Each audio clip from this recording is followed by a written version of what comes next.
তথ্য সংস্কৃতি দপ্তরের মাননীয় ভাইস চেয়ারম্যান সুব্রত চক্রবর্তী এখানে এসেছিলেন। বিস্তারিতভাবে উনি নাটক সম্পর্কে বলেছেন। এখানে অনেকেই উপস্থিত ছিলেন আমার মনে হয়। তো নাটক নিয়ে খুব কিছু বলার আমার নেই, আমারও তো অভিজ্ঞতাও নেই।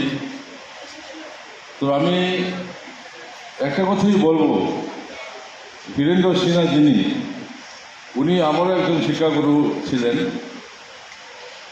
আমি যখন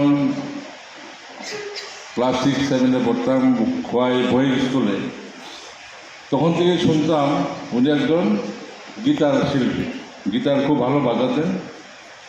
তো গিটার সম্পর্কে তখন আমাদের বিরাট একটা বিষয় ছিল, একজন গিটার বাদক বিরাট বড় একজন শিল্পী। এবং রেডিওতে টিভিতে আমরা দেখতাম যে সেখান থেকে শুরু করে আজ পর্যন্ত উনি এই নাট্য জগতের মধ্য দিয়ে, সাহিত্য রচনার মধ্য দিয়ে, নাটক রচনার মধ্য দিয়ে আজকে ওনার অবর্তমানে ওনার স্মৃতিকে, ওনার কর্মের জীবনের যে কর্মকাণ্ডকে ধরে রাখার জন্যে আজকে দ্বিদিবর্ষীয় বীরেন্দ্র সিনহা স্মৃতি নাট্য উৎসব আমরা করছি। তার জন্য নাট্য সংসদকে খুব অসংখ্য ধন্যবাদ। আমি আপনাদের কাছে একটাই কথাই বলবো, কৃষকের সমৃদ্ধা বলেছেন যে আজকে আমাদের পার্শ্ববর্তী দেশ যে বাংলাদেশ, আজকে বলতে গেলে বঙ্গ সংস্কৃতি বলুন বা বিশ্বের বিভিন্ন সংস্কৃতি বলুন,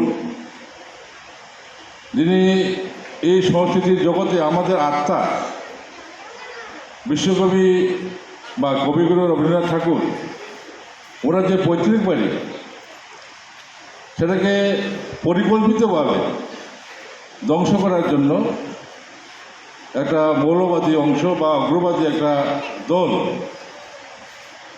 সেখানে ওনার বাড়িতে, পৈতৃক বাড়িতে আক্রমণ করেছেন, ধ্বংস করার উদ্দেশ্য নিয়ে।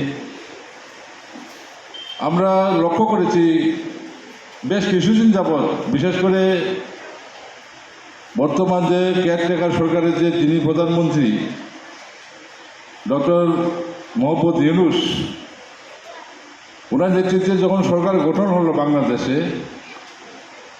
এরকম একটা একের পর এক অনেকগুলো বিষয় আমাদের সংস্কৃতির উপরে আক্রমণ উনি নামিয়ে এনেছেন ওনার নেতৃত্বের সরকারে। এবং সারা বিশ্বের মধ্যে বা দেশের মধ্যে যে একটা সহনশীলতা বা সমন্বয়মূলক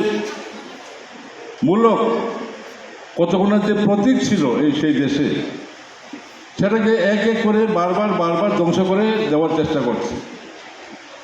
তার প্রতিবাদে আমরা আজকে আমাদের দলের তরফ থেকে আমরা প্রতিবাদ সংগঠিত করছি, বিক্ষোভ আমরা করেছি, যাতে বাংলাদেশে